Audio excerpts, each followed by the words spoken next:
এক সময়ের কথা। একজন জেলের একটা ছোট্ট পুত্র ছিল। সে ভাবল যে আমি আমার বাবার মতোই মাছ ধরব। তখন সে একটা লাঠি নিল, তাতে দড়ি বাঁধল, আর সেই দড়ির মুখে যে কাঁটা বিঁধে থাকে তাতে চারা ঝুলিয়ে জলে ফেললো আর বসে থাকলো। কিছু সময় পরে জলে একটি তরঙ্গ দেখা গেল। ও বুঝতে পারলো খুব বড় একটা মাছ ফাঁদে পড়েছে। ও বল প্রয়োগ করলো, সেটা টানার চেষ্টা করলো। মাছও বল প্রয়োগ করলো, আর শেষে যেটা হলো সেই দড়ি ছিঁড়ে গেল আর মাছ বেঁচে পালিয়ে গেল। দেখুন, ও অনেক চেষ্টা করলো কিন্তু অসফল হলো। কখনো অধিক বল প্রয়োগ করলো, আবার কখনো কম বল, কিন্তু কিছুতেই সফল হলো না। ও পঞ্চমবার প্রচেষ্টা করলো। না বেশি বল প্রয়োগ করলো না কম, ততটাই বল প্রয়োগ করলো যতটা পর্যাপ্ত। ঠিক ততটাই বল, যতটা বল সেই মাছ প্রয়োগ করলো। আর শেষ পর্যন্ত জীবনে প্রথমবার ও মাছ ধরতে সফল হলো। এবার এই কথার সারমর্ম কি? ভারসাম্য। এটাই হলো জীবনের সবথেকে বড় নিয়ম। আমাদের সবার জীবনে সমস্যা রয়েছে, কখনো মন দিয়ে ভেবে দেখবেন। জীবনে যদি কোনো ক্ষুদ্র সমস্যা বা ছোট সমস্যা থাকে আর সেটা সমাধান করার জন্য আপনি বেশি চেষ্টা করছেন, তাহলে তার দ্বারা সমাধান হয় না, বরং আরও বিপদ বেড়ে যায়। যখন কোনো বড় সমস্যা থাকে আর আপনি কম চেষ্টা করতে থাকেন, তখন সমাধান হয় না, তা চলতেই থাকে। শুধু এটাই হলো ব্যাপার। জীবনের সমস্ত সমস্যার একটা ভারসাম্য বজায় রাখা, যদি এটা আপনি শিখে ফেলতে পারেন, জীবনটা আপনার হাতের মুঠোয় থাকবে। আসুন আমার সাথে ভালোবেসে বলুন, রাধা রাধা। আপনি কখনো কোনো বাজকে নিজের বাসা বানাতে দেখেছেন? এই বাজ যখনই কোনো বাসা বানায় তখন উঁচু গাছের ডালে বা কোনো পর্বতের শিখরে বাসা বানায়, অনেক উচ্চতায়। আর সেখানে তার সন্তানও জন্মগ্রহণ করে। যখন এই সন্তানেরা জন্মায় তখন এই বাজ খুবই ভালোবেসে এবং খুব সাবধানে এদের পালন পোষণ করে। নিজের ঠোঁট দিয়ে তাদের ঠোঁটে খাবার পরিবেশন করে। কিন্তু যেই সেই সন্তানেরা হৃষ্টপুষ্ট হয়ে যায় এবং সেই কথা বাজ নিজে বুঝতে পেরে যায়, সেই বাজ নিজেই সেই বাসা ছিন্ন ভিন্ন করে দেয়। সেই সন্তান যাদের সবেমাত্র ডানা গজিয়েছে, কিভাবে উড়তে হয় তারা জানে না, সেই সন্তানগুলিকে উচ্চতা থেকে ঠেলে দেয়। সেই সন্তান প্রথমে ভয়ভীত হয়ে যায়। তারা সামনে মৃত্যুকে দেখতে পেয়ে ভয়ের কারণে তাদের ডানা ঝাপটাতে থাকে। আর সেই প্রক্রিয়াতেই সেই সন্তানগুলি উড়তে শুরু করে দেয়। এবার এই ঘটনায় আমরা কি শিক্ষা পেতে পারি? এটাই, যদি আপনি মাতা পিতা হন তাহলে নিজের সন্তানকে অবশ্যই স্নেহ করুন, কিন্তু তাদেরকে নিজের আঁচলের তলায় বেঁধে রাখবেন না। যদি আপনি চান আপনার সন্তান জীবনে উন্নতি করুক, তাহলে নিজের মুঠো থেকে তাদের স্বতন্ত্র করে দিন। এই সংসারে সংঘর্ষ করতে দিন। সেই সন্তান নিজেই বুঝতে পারবে যে জন্মের সময় পাওয়া ডানা কি করে ব্যবহার করতে হয়। আর আপনার চোখের সামনে আপনার সন্তান এই আকাশে উড়তে থাকবে। তাহলে আসুন আমার সাথে ভালোবেসে বলুন, রাধা রাধা। কখনো কোনো চাতককে দেখেছেন? একটা চাতক বর্ষার জন্য অপেক্ষা করে। সেই বর্ষার জলে নিজের তৃষ্ণা নিবারণ করে, নয়তো সারা বছর তৃষ্ণার্ত থেকে যায়। ও আকাশের দিকে তাকিয়ে থাকে আর অপেক্ষা করে যে কবে বর্ষা হবে আর কবে আমি আমার তৃষ্ণা নিবারণ করব। সেখানে অন্যদিকে একটি কাক বা একটা পায়রা, এরা কি করে?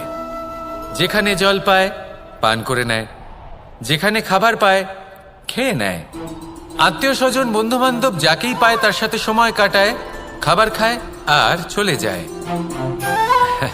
এবার এদের মধ্যে মিল কোথায় আর পার্থক্য কোথায়? দুজনের কাছেই ডানা রয়েছে, দুজনেই উড়তে পারে। এই আকাশ হলো ওদের, খাবারের দানা ওদের। পার্থক্য হলো তাদের অভিলাষার, পার্থক্য হলো তাদের আকাঙ্ক্ষার, পার্থক্য জীবন যাপনের ধরনের। এবার যত বেশি আকাঙ্ক্ষা থাকবে, যত দামি জীবনযাপন করার ইচ্ছে থাকবে, তত বেশি কষ্ট আপনাকে সহ্য করতে হবে। আবার অন্যদিকে জীবন যত সরল হবে, জীবন যাপন যত সরল হবে, সমস্যা ততটাই কম হবে। তাই সবসময় চেষ্টা করবেন আপনার মানসিকতা এবং আপনার জীবন যেন সরল হয়। ভালোবাসতে থাকুন। যদি কেউ আপনাকে ভালোবাসে, তাকেও আপনি ভালোবাসা ফিরিয়ে দিন। তাদের সাথে কথা বলুন, কিছু তাদের কথা শুনুন, কিছু নিজের কথা বলুন। দেখবেন সকল তাপ উত্তাপ দূর হয়ে গেছে। এটাই তো হলো জীবনের সারমর্ম। তাই প্রেমে থাকুন, ভালোবাসুন, আর ভালোবেসে আমার সাথে বলুন, রাধা রাধা। একবার একজন সাধক ওনার শিষ্যদের একটা কাজ দিলেন। একটা দুর্লভ জড়িবুটি নিয়ে আসতে বললেন। এতটাও কঠিন কাজ সেটা ছিল না, কারণ সকল শিষ্য জানতেন যে এই দুর্লভ জড়িবুটি কোথায় পাওয়া যায়। পর্বতের শিখরে। কঠিন কাজ কোনটা? সেখানে পৌঁছনোর সেই পথ, যা ছিল কাঁটায় জর্জরিত, পাথরে পরিপূর্ণ, যেখানে পিছলে পড়ার আশঙ্কা রয়েছে এবং গভীর ক্ষত পেতে পারে সবাই। এবার বেশ কয়েকজন শিষ্য গেলেন। তার মধ্যে কয়েকজনই সেই জড়িবুটি নিয়ে আসতে পারলেন। কারণটা কি ছিল? কিছু শিষ্যের মনোযোগ ছিল শুধুমাত্র লক্ষ্যের দিকে, অর্থাৎ পর্বতের সেই শিখরে। কিছু শিষ্যের মনোযোগ ছিল পথের এই সংকটগুলির ওপর। কিছুজন নিজের সমস্ত মনোযোগ, সমস্ত শক্তি কেন্দ্রীভূত করলেন শুধুমাত্র লক্ষ্যের দিকে। বাকিরা মনোনিবেশ করলেন এই সংকটের থেকে নিজেকে বাঁচাতে। কিন্তু যাদের মনোযোগ শুধু লক্ষ্যের দিকে ছিল, শুধু তারাই জড়িবুটি নিয়ে আসতে পারলেন। কারণ কি ছিল? একটা সহজ ব্যাপার যা আমাদের বুঝতে হবে। আমরা যদি লক্ষ্যে পৌঁছতে চাই, তাহলে বিপদের সম্মুখীন তো আমাদের হতেই হবে, আর কোনো বিকল্প নেই। যন্ত্রণাও হবে, পায়ে কাঁটাও হয়তো ফুটতে পারে, হয়তো পড়েও যেতে পারেন, হয়তো রক্তপাতও হতে পারে। কিন্তু তার সাথেই সাফল্য অর্জনের যে আনন্দ, সেটাও পাওয়া যায়। সেই জন্য নিজের মনোযোগ সবসময় লক্ষ্যের দিকে রাখুন, পথের সেই বিপদগুলির দিকে নয়।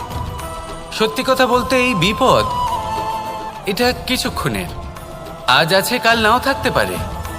কিন্তু যদি লক্ষ্যকে প্রাপ্ত করতে পারেন, তাহলে তার আনন্দ আপনার সাথে সারা জীবন রয়ে যাবে। তাহলে লক্ষ্য প্রাপ্ত করুন আর আমার সাথে ভালোবেসে বলুন, রাধা রাধা।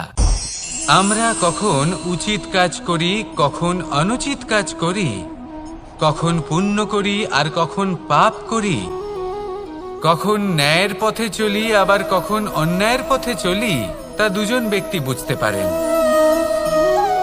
পরমাত্মা আর অন্তরাত্মা। এবার প্রত্যেক মুহূর্তে কি হয় পরমাত্মা সবই জানেন, তার কাছে কিছুই গোপন নয়। কিন্তু প্রত্যেক মুহূর্তে আপনার কি করা উচিত সেটা উনি এসে আপনাকে বলতে পারবেন না।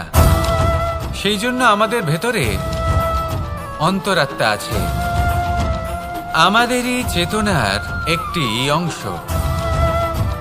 একবার চোখ বুঝে দেখুন, অন্তরাত্মার মধ্যে নিমজ্জিত হয়ে ভাবুন আর বোঝার চেষ্টা করুন।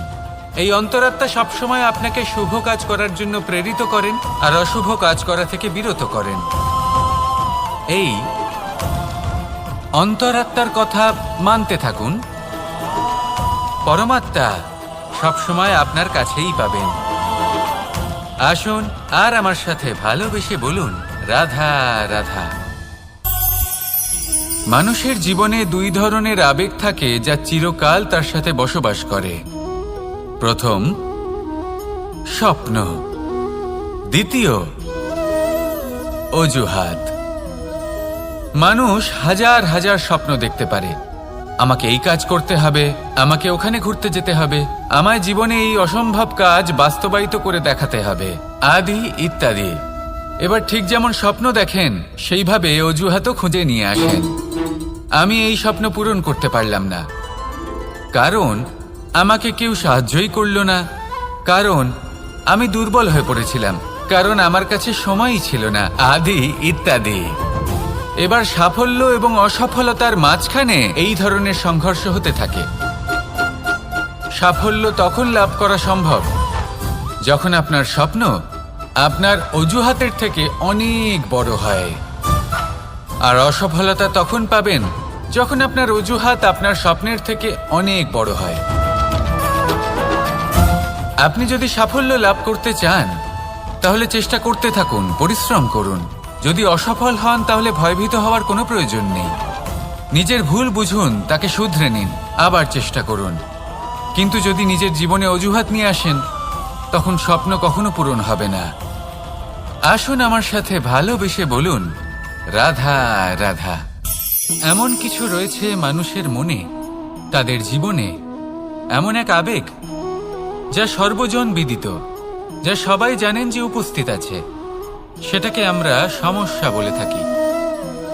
এমনিতে আমরা সকলেই জানি যে এমন কোনো গৃহ নেই যেখানে মৃত্যুর ছায়া পড়েনি, এমন কোনো বৃক্ষ নেই যার দ্বারা ওষুধ তৈরি সম্ভব নয়, এমন কোনো অন্ন নেই যা সময়ের সাথে বিষ বা অমৃতে পরিণত হতে পারে। এবার এই সমস্যাগুলি কোনো ব্যক্তির জন্য সমস্যা হতে পারে, কিন্তু নিজে থেকে এরা কোনো সমস্যাই নয়। এরা আসে আমাদের সাহায্য করতে, আমাদের কিছু শেখাতে। আপনি নিজেই দেখুন, পর্বতের শিখর থেকে কোনো এক পাখি পড়ে গিয়ে নিজের প্রাণ ত্যাগ করল। সেটা কখন সম্ভব? যখন সেই পাখি ওড়ার চেষ্টাই করে না। তখন যখন কোনো ব্যক্তি জলে পড়ে যান এবং ডুবে গিয়ে নিজের প্রাণ হারান, এর সম্ভাবনা কখন বেশি থাকে? যখন সেই ব্যক্তি সাঁতার কাটার চেষ্টাই করেন না। তখন এই সমস্যা প্রত্যেকের জীবনে থাকবেই, কিন্তু এটা মনে রাখা প্রয়োজনীয় যে কোনো সমস্যা পরিস্থিতির কারণে সমস্যা হয়ে ওঠে না। এই পরিস্থিতি যখন আমাদের সামনে আসে, আমাদের তা কঠিন মনে হয়, আমরা নতমস্তক হয়ে পড়ি, ভয়ভীত হয়ে পড়ি, তার সম্মুখীন হতে পারি না। তখন তা সমস্যার রূপ নেয়। দৃঢ় হয়ে দাঁড়িয়ে থাকুন সাহসের সাথে, এই পরিস্থিতিগুলির সম্মুখীন হন। দেখবেন সমস্যা কখন সাফল্যে পরিণত হবে আপনি জানতেই পারবেন না।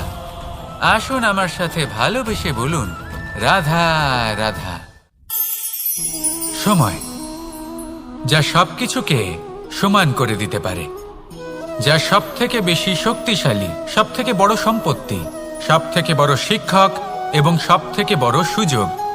এই সময় যখন ভালো যায় তখন তা আপনাকে আমিত্বে মত্ত করে তোলে, অহংকারে নিমজ্জিত করে দেয়। আর যখন খারাপ হয় তখন দুঃখের সাগরে নিজের প্রতি ঘৃণাবোধে নিমজ্জিত করে।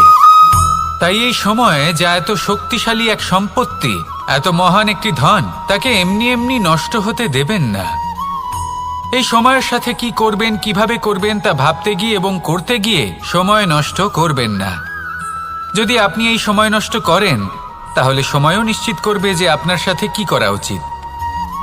তাই সময়ের সদ্ব্যবহার করুন আর আমার সাথে ভালোবেসে বলুন, রাধা রাধা। আমরা সকলে শক্তি অনুভব করতে চাই। এবার যদি আপনাকে জিজ্ঞেস করা হয় যে সবথেকে বেশি শক্তির অনুভব কোথা থেকে করা সম্ভব, তখন কেউ কেউ বলবেন পুষ্টিকর আহার গ্রহণ করলে, ব্যায়াম করলে, কেউ বলবেন ধন লাভ করলে, বন্ধুদের থেকে, পরিবারের থেকে, আদি ইত্যাদি। এইভাবে আপনি শক্তির অনুভব অবশ্যই করতে পারেন, কিন্তু সবথেকে বেশি শক্তির অনুভব যদি আপনি করতে চান তাহলে তা পাবেন শুধু একতার দ্বারা, সংগঠনের দ্বারা। যদি আপনাকে উদাহরণ দিই, নিজের এই হাতটাকে দেখুন, 5টা আঙুল রয়েছে। কোনো একটা বস্তুকে নিজের একটা আঙুল দ্বারা তুলে ধরার চেষ্টা করে দেখুন, বড়ই কষ্ট হবে। তখন আপনি বুঝতে পারবেন যখন এই 5টি আঙুল একত্রিত হয় তখন কোনো কাজ কতটা সহজ হতে পারে। এটাই হলো শক্তি, একতার। সব থেকে ভালো উদাহরণ যদি আপনাকে দিই, তাহলে বাঁশি। এই বাঁশি থেকে অত্যন্ত মধুর সুর নির্গত হয় যা সবার মন প্রসন্ন করে দেয়। এই কথা সত্যি, কিন্তু এই বাঁশি আমি একটা বা দুটো আঙুল দিয়ে বাজাতে পারবো না। আমাকে প্রত্যেকটা আঙুল ব্যবহার করতেই হবে, তবেই এর থেকে মধুর সুর নির্গত হবে যা সকলকে প্রসন্ন করবে। ঠিক কিনা? ঠিক এইভাবেই যদি আপনি চান যে আপনার জীবনরূপী বাঁশি থেকেও মধুর সুর নির্গত হোক বা সবার মনকে প্রসন্ন করে তুলুক, তাহলে আপনাকেও জীবনে একতা নিয়ে আসতেই হবে। আপনি একাও কর্ম করতে পারেন, পথ চলতেও পারেন, সামনেও এগোতে পারেন, সাফল্যও লাভ করতে পারেন। কিন্তু যখন সকলে একসাথে এগোবেন, সেই পথে চলবেন, সেই কর্মই করবেন, তখন লক্ষ্যে অবশ্যই পৌঁছবেন, সাফল্য অবশ্যই লাভ করবেন। কিন্তু সেই সাফল্য এবং তার আনন্দর সংমিশ্রণটাই একটু অন্যরকম হবে। তাই জীবনে ঐক্যবদ্ধ হন, একসাথে মিলে এগোতে থাকুন আর আমার সাথে ভালোবেসে বলুন রাধা রাধা। জীবনে দুই ধরনের আবেগ রয়েছে যার কোনো মূল্য নেই। আমার কথার অর্থ এটা নয় যে এদের কোনো গুরুত্ব নেই, গুরুত্ব যথেষ্টই রয়েছে, শুধু এদের জন্য আপনাকে কোনো মূল্য দিতে হয় না। প্রথম আবেগ হলো আনন্দ, প্রসন্নতা। এটা আপনি যে কোনো জায়গায় খুঁজে পেতে পারেন যদি আপনি খুঁজে পেতে চান। আপনি কোনো পুষ্পের সৌন্দর্য দেখে প্রসন্ন হতে পারেন, বায়ুর কারণে যখন একটি বৃক্ষ শিহরিত হয় সেটা দেখে আপনি প্রসন্ন হতে পারেন, একটা ছোট্ট শিশুর কলরব শুনেও আপনি প্রসন্ন হতে পারেন, একটা ক্রন্দনরত বালককে হাসিয়ে আপনি প্রসন্ন হতে পারেন। সবকিছু আপনার উপর নির্ভরশীল। সেখানে আরেকটি আবেগ হলো দুশ্চিন্তা। মানুষ বড়ই দুশ্চিন্তা করতে থাকে। আজ আমি এই কাজ করেছি, সেই বিষয়ে চিন্তা।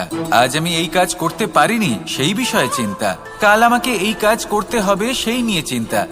আমি কি সেই কাজটা করতে পারবো, সেই বিষয়েও দুশ্চিন্তা। চিন্তা সর্বত্র রয়েছে, যার জন্য মূল্য দিতে হয় না। যত চান আপনি একত্রিত করতে পারেন। একটা গুরুত্বপূর্ণ কথা মনে রাখবেন, প্রসন্নতা জীবনের একটা নতুন সূত্রপাত। সেখানে দুশ্চিন্তা হলো জীবনের চিতার সমান। এবার এই দুটি আবেগ হলো মূল্যহীন, দুটোই আপনার সামনে আছে। কোনটা চয়ন করবেন আপনি, দুশ্চিন্তা নাকি প্রসন্নতা? সিদ্ধান্ত আপনারই। আসুন আর আমার সাথে ভালোবেসে বলুন রাধা রাধা। ধন, সম্পত্তি, এগুলো আসলে কি? এগুলো শুধু সেই মূল্য যার দ্বারা আমরা কোনো কিছু অর্জন করতে পারি। এবার এই ধনের দ্বারা এই সংসারে অনেক কিছু লাভ করা সম্ভব, কিন্তু সেই সব কিছুই শুধুমাত্র ভৌতিক বস্তুই হবে, ভৌতিক সামগ্রী, ভৌতিক সুবিধা। অর্থাৎ আপনার কাছে যতই ধন থাকুক, তা আপনাকে শান্তির ঘুম এনে দিতে পারবে না, আপনাকে জীবনের বাস্তব সুখের অনুভূতি লাভ করাতে পারবে না, কারণ এগুলো ভৌতিক ধন। এ ভৌতিক বস্তুই অর্জন করাতে সক্ষম। বাস্তবিক ধন কি? যদি এই প্রশ্ন আপনার মনে আসে, তাহলে তার উত্তর আমি আপনাকে দেব একটা উদাহরণের মাধ্যমে। কখনো আপনি শুনে থাকবেন যে একজন পিতা আজীবন অনিষ্ট করেন, অনর্থ করেন, খারাপ কাজ করেন শুধু ধন অর্জনের জন্য। তিনি ভাবেন যে আমি ধন অর্জন করব আর নিজের সন্তানকে একটা উজ্জ্বল ভবিষ্যৎ প্রদান করব, একটা সুখ স্বাচ্ছন্দ্যময় জীবন দান করব। এবার সন্তান যখন জন্ম লাভ করে, তখন সে ভাগ্যের জোরে সেই ধন ভোগ করে। যেরকম সে পায় সেরকমই তার ব্যবহার সে করে। কখনো আপনি এটাও দেখে থাকবেন যে সেই সন্তান সমস্ত ধন নষ্ট করে ফেলে, আর সেই পিতা যিনি সমস্ত ধন সঞ্চয় করেছেন, যিনি সেই ধনের প্রভু, আজ সেই ধনের প্রহরী হয়ে রয়েছেন। এবার এরকম কেন হয়? এরকম তখনই হয় যখন সেই পিতা বুঝতেই পারেন না যে তার জীবনের আসল ধন কি। সেই আসল ধন তার সন্তানকে সে দিতেই পারে না। যদি পিতা তার সন্তানকে কর্মের জ্ঞান দিতে পারেন, উচিত কোনটা অনুচিত কোনটা সেই শিক্ষা দিতে পারেন, সংস্কারের প্রকৃত শিক্ষা দিতে পারেন, তবে সেটা ধনের থেকে অনেক বেশি গুরুত্বপূর্ণ। এটাই হলো জীবনের বাস্তব ধন। আপনি সেই কথা তো অবশ্যই শুনে থাকবেন, কুসন্তান হলে ধন সঞ্চয় করে কি হবে, সুসন্তান হলে ধন সঞ্চয় করে কি হবে। সন্তান যদি কুপুত্র হয় তাহলে সব নষ্ট করে ফেলবে, আর সন্তান যদি সুপুত্র হয় তাহলে ধন থাকুক না থাকুক, সে নিজেই কর্মের পথে অগ্রসর হয়ে ধন অর্জন করবে আর নিজের জন্য এক উজ্জ্বল ভবিষ্যৎ গড়ে তুলবে। তাই সন্তানকে সম্পদ দেওয়ার আগে কর্মের জ্ঞান দান করুন, সুশিক্ষা দিন, কারণ এটাই হলো জীবনের প্রকৃত ধন। আসুন আর আমার সাথে ভালোবেসে বলুন রাধা রাধা। বিগত দিনের কিছু কথা মনে পড়ে গেল, এক অদ্ভুত ঘটনা যা অমূল্য শিক্ষা দিয়ে যেতে পারে। বিষয় হলো যক্ষের সাথে যুধিষ্ঠিরের কথোপকথন। একবার যক্ষ যুধিষ্ঠিরকে জিজ্ঞেস করলেন, ওনাকে বললেন যে আমার কিছু প্রশ্নের উত্তর যদি আপনি দিতে পারেন, তাহলে আমি আপনার বাকি ভ্রাতাগণকে আবার জীবিত করে তুলব। সেগুলোর মধ্যে খুব গুরুত্বপূর্ণ আর কঠিন একটা প্রশ্ন ছিল, এই সংসারে সব থেকে শ্রেষ্ঠ আশ্চর্য কোনটি? এই প্রশ্ন আমি আপনাকে জিজ্ঞেস করছি। এবার কেউ বলবেন স্বর্ণ দ্বারা নির্মিত লঙ্কা, এটি হলো সংসারের সব থেকে বড় আশ্চর্য। কেউ বলবেন বরফে ঢাকা সেই পর্বত যা আকাশ স্পর্শ করে। কেউ বলবেন সেই সমুদ্র যার গভীরতা মাপা অসম্ভব ব্যাপার। কেউ বলবেন সেই বায়ু যা আমরা দেখতে পাই না, কিন্তু তা আমাদের জীবন দান করে। সংসারের সব থেকে বড় আশ্চর্য কি, সেই প্রশ্নের উত্তর যুধিষ্ঠির দিয়েছিলেন, আর তা ছিল শ্রেষ্ঠ উত্তর এবং উচিত। উনি বলেছিলেন যে সংসারে প্রতিদিন কোনো ব্যক্তি জন্ম লাভ করেন আর কোনো ব্যক্তি মৃত্যুও লাভ করেন। এবার এই কথাটা সবাই জানেন, সবাই বোঝেন যে যখন জন্মেছি তখন কোনো একদিন আমিও অবশ্যই মৃত্যু লাভ করব। এবার যখন এই কথা প্রত্যেকটা মানুষ জানেন, তখন কেন প্রত্যেক মানুষ এই চিন্তায় থাকেন, এই নিয়ে কষ্ট পান, এই নিয়ে ব্যাকুল হয়ে থাকেন যে উনি একদিন মৃত্যু লাভ করবেন, তার থেকে দূরে পালাতে চেষ্টা করেন? বলেন যে আমি মৃত্যু লাভ করতে চাই না। কেন? যেখানে কোনো না কোনো দিন এটা অবশ্যই হবে। এ হলো ব্রহ্ম সত্য। এই যে ব্যাকুলতা, এই ভয়, এই যন্ত্রণা, এই চিন্তা তার মনকে বাঁচতেই দেয় না, এই জীবন অনুভবই করতে দেয় না। সেই জন্য এই চিন্তা, ব্যাকুলতা, ভয় এসবের কি লাভ? কোনো লাভ নেই। সেই জন্য যতক্ষণ জীবনযাপন করছেন প্রত্যেক মুহূর্ত যেন শ্রেষ্ঠ হয়, আনন্দময় হয়, প্রেমের দ্বারা পরিপূর্ণ হয়, সেই চেষ্টা করুন। চেষ্টা করুন যাতে আপনি যে কাজ করছেন তার দ্বারা যেন অন্যের মঙ্গল হয়। এই প্রচেষ্টাই আপনার জীবনকে প্রসন্নতা আর প্রেম দ্বারা ভরিয়ে তুলবে। এই মন সুপ্রসন্ন হয়ে বলবে, রাধা রাধা রাধা রাধা। আপনারা হয়তো ভাবছেন কি আশ্চর্য ব্যাপার, প্রত্যেকবার আমি কথা শেষ হওয়ার পরে রাধা রাধা বলি। এইবার আমি আগেই বলে দিলাম। কারণটা কি? কারণ হলো অত্যন্ত বিশেষ। প্রত্যেকবার কথা সমাপ্ত হবার পরে আপনাদের সবার মধ্যে ভালোবাসা বিতরণ করতে চাই, তাই রাধা রাধা বলি। কিন্তু এইবার এই নতুন এবং বিশেষ সূত্রপাতে প্রথমে প্রেম বিতরণ করা অত্যন্ত আবশ্যক। এবার একটা বিষয় আছে যা জানেন হয়তো সকলেই, কিন্তু বুঝতে খুব কম জন পারেন। এই প্রেম, এই আনন্দ, এই সকল কিছুর সূত্রপাত হয় নিঃস্বার্থ আবেগের দ্বারা। ঠিক যেমন একজন মাতাকেই দেখে নিন। যখনই একজন মাতা সন্তানকে জন্ম দেন, তখন এই সংসার ভুলে যায় যে তার জন্য এটা একটা নতুন জন্ম। কারণ একজন নারী তখন একজন মাতৃরূপে নতুন ভাবে জন্ম নেন। একজন নারী স্ত্রী ও গৃহবধূ রূপে কিছু অধিকার লাভ করে থাকেন, কিন্তু তিনি যখন মা হয়ে যান তখন তিনি শুধুই দান করতে শেখেন। নিজের সন্তানের জন্য কত কিছুই না করেন, তাকে বাৎসল্যের সাগরে ভাসিয়ে নিয়ে যান। এই সংসারে রাজকুমার জন্ম নিতেই পারেন, তাকে রাম এবং লক্ষ্মণ কিন্তু মায়েরাই বানিয়ে তোলেন। একজন গোয়ালা জন্ম নেয়, তাকে দ্বারকাধীশ একজন মাই বানিয়ে তোলেন। পিতা হলেন সেই পর্বত যার একটা অংশ হলো তার সন্তান, কিন্তু মা হলেন সেই শিল্পী যিনি একটা পাথরকে খোদাই করে এমন এক মূর্তি গড়ে তোলেন যাকে সকলে পূজনীয় মনে করেন। তাহলে স্মরণ করুন সেই সকল মুহূর্ত যেগুলি আপনি নিজের মাতার সাথে অতিবাহিত করেছেন। অনুভব করতে পারবেন যে কিভাবে এক মুহূর্তেই এই মন প্রফুল্ল হয়ে ওঠে। এবারের কারণ কি? এর কারণ হলো এই জীবনের আসল দ্বারই হলো মমতা।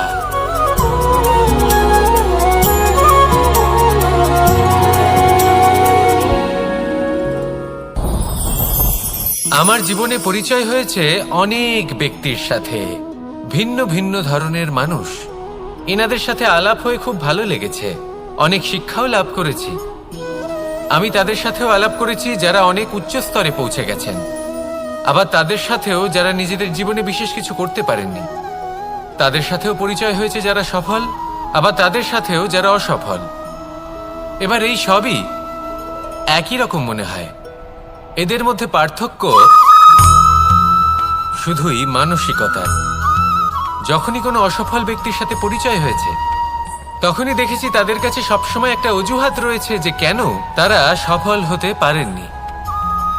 কখনো তারা দোষ দিয়ে থাকেন তাদের ভাগ্যকে, তাদের পরিস্থিতিকে, দোষারোপ করতে থাকেন তাদের মাতা পিতাকে, আত্মীয়দের, বন্ধু বান্ধবদের। কোনো না কোনো অজুহাত সবসময় এদের কাছে থাকে যে কেন তারা সফল হতে পারেননি। সেখানেই যখন সফল ব্যক্তির সাথে পরিচয় হয়, তাদের কাছে সবসময় একটা কারণ থাকে যে কিভাবে এই সমস্যাগুলির ঊর্ধ্বে উঠে সাফল্য লাভ করা যায়। আর সেই কারণ হলো যে যাই হয়ে যাক না কেন, সাফল্য লাভ করতেই হবে। যতই সংঘর্ষ করতে হোক না কেন, যতই সমস্যা আসুক না কেন, সফল আমাদের হতেই হবে। এটাই পার্থক্য মানসিকতার। সত্যি কথা বলতে, আপনার আজকের এই মানসিকতা হলো আপনার আগামী ভবিষ্যতের ইমারতের ভিত। এই মানসিকতা যতটা প্রবল হবে, যতটা শুভ হবে, আপনার ভবিষ্যৎ ততটাই বিশাল এবং সুন্দর হবে। তাহলে সমস্যার উপর নয়, সাফল্যের উপর মনোযোগ কেন্দ্রীভূত করুন, জীবনে এগোতে থাকুন, আর আমার সাথে ভালোবেসে বলুন, রাধা রাধা। অ দিয়ে অন্ত, আ দিয়ে আরম্ভ। এই দুইয়েরই রাশি সমান। যদি আপনি মন দিয়ে দেখেন তবে দেখবেন এদের সম্পর্ক খুবই নিবিড়। কিভাবে? যখন কোনো কিছু শুরু হয়, এটা নিশ্চিত হয়ে যায় যে তা সমাপ্তও হবে। আরম্ভই যদি না হয়, তা সমাপ্তও হবে না। যা আরম্ভ হয়েছে তার সমাপ্তি হলো অবশ্যম্ভাবী। এটাই হলো প্রকৃতির নিয়ম, একে এড়ানো যায় না। এবার এই কথা আমরা সকলে জানি। এবার মানুষ কি ভাবে যে সমাপ্তির পরে কি হতে পারে, এর উত্তর তাদের কাছে নেই। তাদের উচিত অন্য কোনো বিষয় ভাবা যা বেশি গুরুত্বপূর্ণ। এবার মানুষ এটা জানে না যে মৃত্যুর পরে কি হতে পারে, কিন্তু এই কথা অবশ্যই জানে যে জন্ম থেকে মৃত্যু পর্যন্ত এই সময়, যাকে আমরা জীবন বলে থাকি, এই সময় আমরা কর্ম করতে পারি। এই কথা তো আমরা জানি। তাহলে এমন কি কর্ম করা যেতে পারে যা আমাদের সমাপ্তির পরও আমাদের প্রাসঙ্গিক করে রাখতে পারে, এই বিষয়ে ভাবা উচিত। যে জন্মগ্রহণ করেছে তার মৃত্যু হবেই, এটা সাধারণ বিষয়। কিন্তু ইতিহাস আজও সেই সকল মানুষজনকে স্মরণ করেন যাদের এই সংসার তাদের মৃত্যু নয়, বরং তাদের জীবনকালে যে কর্ম তারা করেছেন তার দ্বারা মনে রাখেন। সেই কর্মের কারণে এই সংসারে তাদের নাম, তাদের কর্ম, তাদের ব্যক্তিত্ব, তাদের কীর্তি অমর হয়ে থাকে এবং থাকবে। আপনার কাছে এতটা সময় নেই যতটা আপনার মনে হচ্ছে আপনার কাছে আছে। সেই জন্য যত শীঘ্র সম্ভব শ্রেষ্ঠ কর্ম করুন, যতটা পারবেন ততটা অধিক সুকর্ম করুন। এই সংসারে নিজেকে অমর করে তুলুন আপনার মৃত্যুর পরেও, আর আমার সাথে ভালোবেসে বলুন, রাধা রাধা। দীপাবলি আমাদের সবথেকে বড় উৎসব। শ্রীরাম রাবণকে পরাস্ত করে 14 বছরের বনবাস কাটিয়ে আবার অযোধ্যায় ফিরে এলেন অমাবস্যার রাত্রে। অযোধ্যায় সবাই খুব প্রসন্ন ছিলেন, খুবই উৎসাহিত ছিলেন। অযোধ্যায় সহস্র প্রদীপ প্রজ্বলিত করা হয়েছিল এই উৎসবে। একে আমরা দীপাবলি বলে থাকি। এবার এই বিষয়ে আমরা সকলে জানি। আপনি কি এটা জানেন যে শ্রীরাম বাস্তবে অমাবস্যার এক রাত আগেই অযোধ্যায় পৌঁছে গেছিলেন? সবার সামনে অমাবস্যার রাতে এসেছিলেন। এর কারণ কি? শ্রীরাম প্রমাণ করতে চেয়েছিলেন যে যে কোনো সময়, দিন হোক বা রাত, শুভ বা অশুভ হয় না। শুভ অশুভ কিছু থাকলে তা হলো মানুষের চিন্তা, তার ভাবনা, তার নির্বাচন আর তার কর্ম। নিজেই দেখে নিন, শ্রীরাম শুভ কাজ করে ফিরেছিলেন এবং অমাবস্যার মতো গভীর এক রাত্রিকেও দীপাবলিতে পরিবর্তিত করেছিলেন। এমনটাই যদি আমরা করতে পারি, তাহলে এমন কোনো গৃহে যান যেখানে অসহায় ব্যক্তি রয়েছেন, যা অন্ধকারাচ্ছন্ন, আর সেখানে প্রকাশ প্রজ্বলিত করুন। প্রকাশ সহায়তার, প্রেরণার, আশার। যদি এমন কিছু আমরা করতে পারি, তাহলে তাকে প্রকৃত অর্থে দীপাবলি বলা যেতে পারে। তাহলে নিজের পরিবারের সাথে দীপাবলি পালন করুন। আপনাদের শুভেচ্ছা জানাই। আসুন আর আমার সাথে ভালোবেসে বলুন, রাধা রাধা। এবার এরকম কেন হয়? এরকম তখনই হয় যখন পিতা বুঝতেই পারেন না যে তার জীবনের আসল ধন কি। সেই আসল ধন তার সন্তানকে সে দিতেই পারে না। যদি পিতা তার সন্তানকে কর্মের জ্ঞান দিতে পারেন, উচিত কোনটা অনুচিত কোনটা সেই শিক্ষা দিতে পারেন, সংস্কারের প্রকৃত শিক্ষা দিতে পারেন, তবে সেটা ধনের থেকে অনেক বেশি গুরুত্বপূর্ণ। এটাই হলো জীবনের বাস্তব ধন। আপনি সেই কথা তো অবশ্যই শুনে থাকবেন, কুসন্তান হলে ধন সঞ্চয় করে কি হবে, সুসন্তান হলে ধন সঞ্চয় করে কি হবে। সন্তান যদি কুপুত্র হয় তাহলে সব নষ্ট করে ফেলবে, আর সন্তান যদি সুপুত্র হয় তাহলে ধন থাকুক না থাকুক, সে নিজেই কর্মের পথে অগ্রসর হয়ে ধন অর্জন করবে আর নিজের জন্য এক উজ্জ্বল ভবিষ্যৎ গড়ে তুলবে। তাই সন্তানকে সম্পদ দেওয়ার আগে কর্মের জ্ঞান দান করুন, সুশিক্ষা প্রদান করুন, কারণ এটাই হলো জীবনের প্রকৃত ধন। আসুন আর আমার সাথে ভালোবেসে বলুন, রাধা রাধা। এই সংসারে সবাই বলেন, আমি অর্জুনের মতো হয়ে উঠতে চাই। সবাই চায় যে তারাও যেন অর্জুনের মতো গান্ডীব লাভ করে। তারাও চায় যে তাদেরকেও মহাদেব এসে পশুপতি অস্ত্র দান করবেন। তারাও এটাই চায় মহাভারতের মতো মহাসংগ্রামে বিজয়ী হতে। কিন্তু সবাই ভুলে যান যে অর্জুন যা হতে পেরেছিলেন সবকিছুই অর্জন করেছিলেন। যদি আপনিও অর্জুনের মতো গান্ডীব লাভ করতে চান, তবে আপনাকেও তার মতোই শ্রেষ্ঠ কাঠ নির্বাচন করতে হবে। সেই কর্ম আপনাকেই করতে হবে। তার প্রত্যঞ্চা যাতে তীব্র হয়, তার জন্য আপনাকে সর্বশ্রেষ্ঠ দড়ি খুঁজে বের করতে হবে। আপনার বাণ যাতে ঘাতক হয়, সেই জন্য আপনাকে নতুন নতুন ধাতু খুঁজে বের করতে হবে। সেই শিক্ষা আপনাকে লাভ করতে হবে, তবেই আপনার ইচ্ছে পূর্ণ হবে। অর্জুন হওয়া বড়ই সরল, যদি আপনি কিভাবে অর্জন করতে হয় তা জানেন। শুধুমাত্র স্বপ্ন দেখেন যারা, তারা কখনোই অর্জন করতে পারবেন না। কিন্তু যদি কেউ অজ্ঞাতবাস ভোগ করতে পারে, যদি কেউ লাক্ষাগৃহ থেকে পালিয়ে বাঁচতে পারে, যদি কেউ কঠোর তপস্যা করতে পারে, প্রতীক্ষা করতে পারে এবং পরিশ্রম করতে পারে, তাহলে সে অর্জুন অবশ্যই হয়ে উঠবে। যদি আপনি অর্জুন হয়ে উঠতে চান, তাহলে কর্ম করতে শিখুন আর আমার সাথে ভালোবেসে বলুন, রাধা রাধা। পাণ্ডবরা বন থেকে এসেছিলেন। ওনাদের কাছে না কোনো ধন ছিল, না কোনো সম্পদ, না বিদ্যা। নিজের পরিশ্রমের দ্বারা ওনারা বিদ্যা অর্জন করেছিলেন, আর তার দ্বারাই সম্পদ অর্জন করলেন আর ধনও অর্জন করলেন। এই পাণ্ডব ছিলেন অত্যন্ত কুশল এবং শক্তিশালী। যুধিষ্ঠির নিজের পরিশ্রম দ্বারা এমন জ্ঞান অর্জন করেছিলেন যে এই সংসার ওনাকে ধর্মরাজ যুধিষ্ঠির অভিহিত করেছিল। দেখতে গেলে পাণ্ডবদের কাছে সবকিছুই ছিল, কিন্তু যখন বিষয় এলো আরো ধন লাভ করার, তখন যুধিষ্ঠির, যিনি পাণ্ডবদের মধ্যে জ্যেষ্ঠ, তিনি সকল পাণ্ডবদের সাথে দ্যুতক্রীড়ায় অংশগ্রহণ করে ফেললেন। এর ফলে না শুধু ধনলক্ষ্মী, ধর্মলক্ষ্মী, বিবেক লক্ষ্মীকেও হারালেন, আর শুধু তাই নয়, নিজের গৃহলক্ষ্মী দ্রৌপদীকেও হারিয়ে ফেললেন। এর কারণ কি? ভুলে গেলেন খুব সহজ একটা কথা, এই সংসারে সম্মান এবং সাফল্য দুটোই পরিশ্রমের দ্বারা লাভ করতে হয়। কিন্তু দ্যুতক্রীড়ার এই খেলা আমাদের ভাগ্যের উপর নির্ভরশীল। এই সংসারে দুটি পথ রয়েছে। একটা পথ যেখানে কর্ম এবং পরিশ্রমের দ্বারা আপনি নিজের পথ নিজেই রচনা করতে পারবেন, আর দ্বিতীয় পথ হলো যেখানে এই ভাগ্য এক মুহূর্তে আপনাকে শিখরেও পৌঁছে দিতে পারে, আবার ধূলিসাৎ করে দিতে পারে।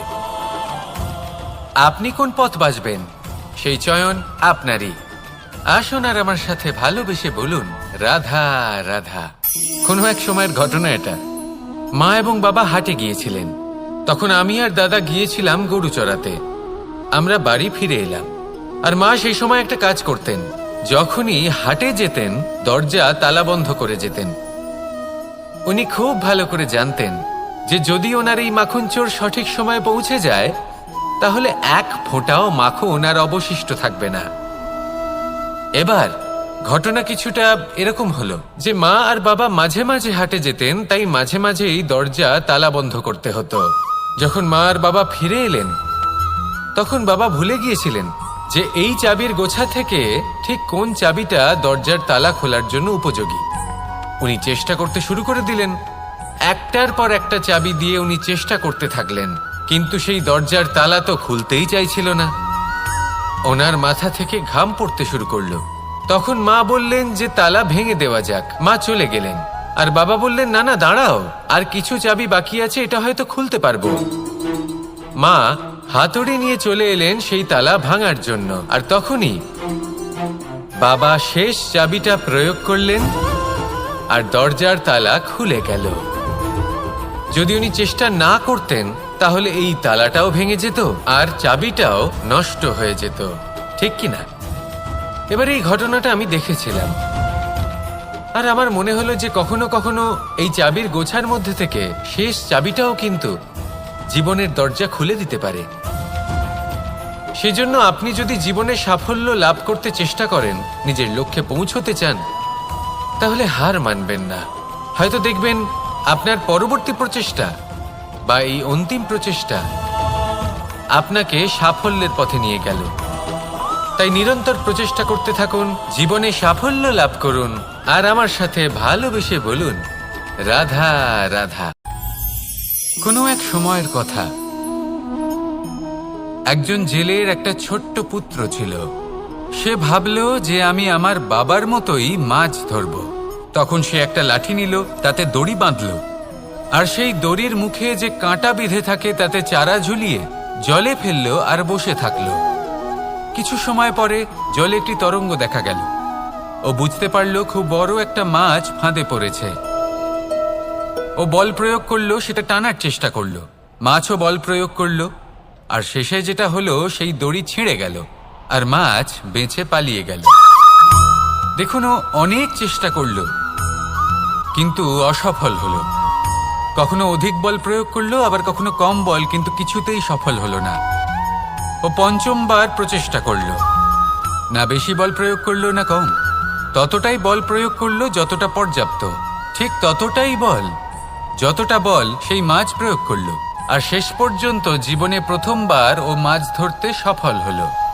এবার এই কথার সারমর্ম কি? ভারসাম্য। এটাই হলো জীবনের সবথেকে বড় নিয়ম। আমাদের সবার জীবনে সমস্যা রয়েছে, কখনো মন দিয়ে ভেবে দেখবেন। জীবনে যদি কোনো ক্ষুদ্র সমস্যা বা ছোট সমস্যা থাকে আর সেটা সমাধান করার জন্য আপনি বেশি চেষ্টা করছেন, তাহলে তার দ্বারা সমাধান হয় না, বরং আরো বিপদ বেড়ে যায়। যখন কোনো বড় সমস্যা থাকে আর আপনি কম চেষ্টা করতে থাকেন, তখন সমাধান হয় না, তা চলতেই থাকে। শুধু এটাই হলো ব্যাপার। জীবনের সমস্ত সমস্যার একটা ভারসাম্য বজায় রাখা, যদি এটা আপনি শিখে ফেলতে পারেন, জীবনটা আপনার হাতের মুঠোয় থাকবে। আসুন আমার সাথে ভালোবেসে বলুন রাধা রাধা। আপনি কখনো কোনো বাজকে নিজের বাসা বানাতে দেখেছেন? এই বাজ যখনই কোনো বাসা বানায় তখন উঁচু গাছের ডালে বা কোনো পর্বতের শিখরে বাসা বানায়, অনেক উচ্চতায়, আর সেখানে তার সন্তানও জন্মগ্রহণ করে। যখন এই সন্তানেরা জন্মায় তখন এই বাজ খুবই ভালোবেসে এবং খুব সাবধানে এদের পালন পোষণ করে। নিজের ঠোঁট দিয়ে তাদের ঠোঁটে খাবার পরিবেশন করে। কিন্তু যেই সেই সন্তানেরা হৃষ্টপুষ্ট হয়ে যায় এবং সেই কথা বাজ নিজে বুঝতে পেরে যায়, সেই বাজ নিজেই সেই বাসা ছিন্ন ভিন্ন করে দেয়।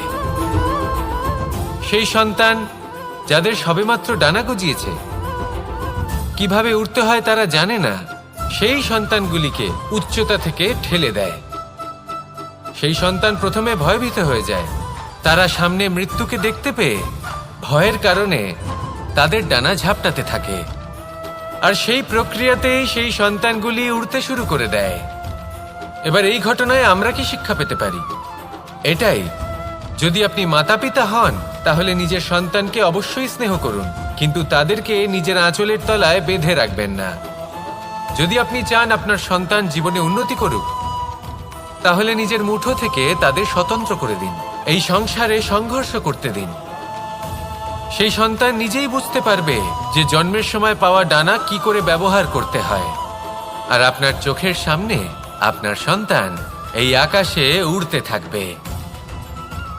তাহলে আসুন আমার সাথে ভালোবেসে বলুন, রাধা রাধা।